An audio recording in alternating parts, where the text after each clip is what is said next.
아스널은 전 시즌 임대 영입했던 GK의 완전 이적에 성공했고 세리아에서 뛰전 멀티 수비수를 약 672억에 영입함으로써 수비진을 더 강화하였습니다.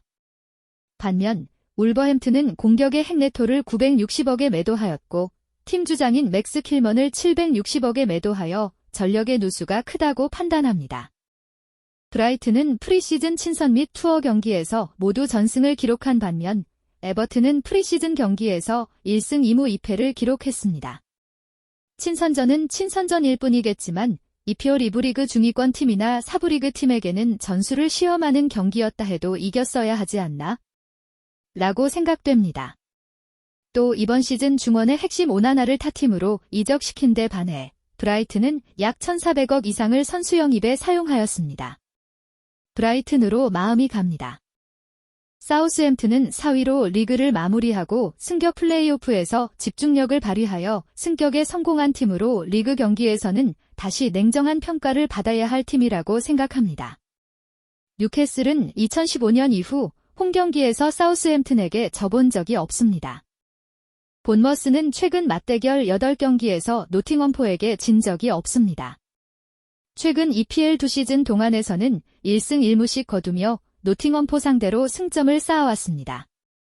특히 노팅엄포 원정 경기는 3연승 중입니다. 이번에도 이긴다면 원정 4연승입니다. 양팀의 전력차가 이 정도일까? 라는 데에는 의구심이 들고 기존 전적을 무시할 수 없기에 승패로 결정하겠습니다. 양팀 모두 프리시즌에 약 2,000억, 2,800억의 공격적인 선수 보강이 있었습니다. 그렇기에 시즌 첫 맞대결에서 결과를 섣불리 예측하기는 어려운 것 같습니다. 전 시즌 아스턴 빌라가 좋은 성과를 이루었지만 최근 몇 년간의 맞대결 성적이나 2,000억의 선수 보강 및 호미점을 고려했을 때 승패로 승부가 갈리는 결과가 나올 것으로 판단합니다. 제노아는 홈경기 3연승 중이며 지난 시즌 홈경기에 치러진 20경기 중 5패만 있었을 정도로 순위에 비해서 홈경기에서는 잘 지지 않는 편입니다. 인터밀란은 최근 제노아 원정 2경기 연속 무승부를 기록 중에 있습니다. 3경기 연속 무승부는 확률상 배제하겠습니다. 파르마는 8월 12일 치러진 이태리 CUP 대회 64강에서 2부 리그 팀에게 져서 탈락했습니다. 리그에 집중하고자 하는 전략일 수도 있겠지만 시작이 좋아 보이진 않습니다. 파르마는 지난 2부 리그에서도 상위권 팀 중 유독 많은 무승부를 기록하며 지지 않는 경기 운영을 해왔고 피오렌티나와의 맞대결에서도 4경기 연속 무승부, 정규 시간을 기록 중에 있습니다. 확률상 5경기 연속 무승부는 나오지 않을 것 같습니다. 엠폴리는 지난 시즌 겨우 잔류에 성공했지만 홈경기에서 AC 몬차를 상대로 2000년 이후 진 적이 없으며 AC 몬차는 전 시즌 마지막 11경기에서 3무 8패의 졸전을 펼쳤습니다.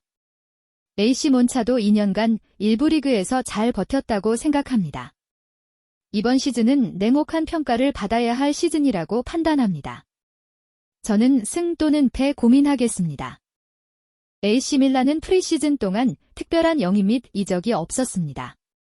선수 구성에 큰 변화가 없었기 때문에 조직력이 빨리 올라올 수 있었고 그래서인지 친선전이지만 7월에 바르셀로나, 레알 마드리드, 맨체스터 시티와의 경기에서 모두 승리를 했습니다.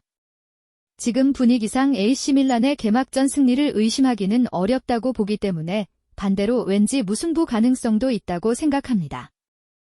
양팀 최근 5경기 맞대결에서 4번이나 무승부를 기록하였습니다. 그만큼 무승부 가능성도 높아 보이며 크리스탈은 신성의 미넨 이적으로 전력 누수가 있지만 브렌트포드는 새로 영입한 공격수의 부상 공백을 이미 EPL에서 수년간 검증받은 공격수 이반 토니가 있기 때문에 큰 차질 없이 메울 수 있을 것이라고 판단합니다. 승무, 승패를 고민하겠습니다. 맨시티는 훌리안 알바레즈가 떠났지만 어차피 홀란드가 있기 때문에 시즌 초반에는 문제가 드러나질 않을 것 같으며 예년처럼 맨시티는 늘 잘하고 강할 것이라고 생각됩니다. 또 양팀 최근 10경기 맞대결에서 첼시가 맨시티를 이긴 적은 단 한 차례도 없습니다. 첼시가 거액으로 페드로 네투를 영입해서 변화를 꾀하고 있다곤 하지만 맨시티를 상대로 이길 수 있을지는 의문입니다. 볼로냐의 홈경기 패배는 23년 8월 이후 인터밀란과의 한 경기밖에 없습니다. 또 우디네세와의 맞대결에서도 홈에서 17년도 이후 한 번도 진 적이 없습니다. 홈에서 강한 볼로냐가 이번에도 우디네세에게 패하진 않을 것 같습니다. 나폴리는 전 시즌 마지막 7경기 연속 승리를 챙기지 못하고 시즌을 마쳤습니다. 시즌 초반을 지나 12월부터는 원정 경기에서도 2승밖에 챙기지 못했습니다. 아직도 메우지 못한 김민재의 공백을 위해 560억을 들여서 센터백을 영입했지만 과연 전력에 큰 변화를 줄 수 있을지 의문입니다. 무와 패를 고민하겠습니다. 에즈로마는 지난 2시즌 동안 칼리아리에게 4승을 챙기고 올킬을 달성했습니다. 개막전이고 원정 경기이기 때문에 확률상 리그 5연승이 가능할지 의문입니다. 조심스레 정배 결과가 아닐 것이라 예측합니다.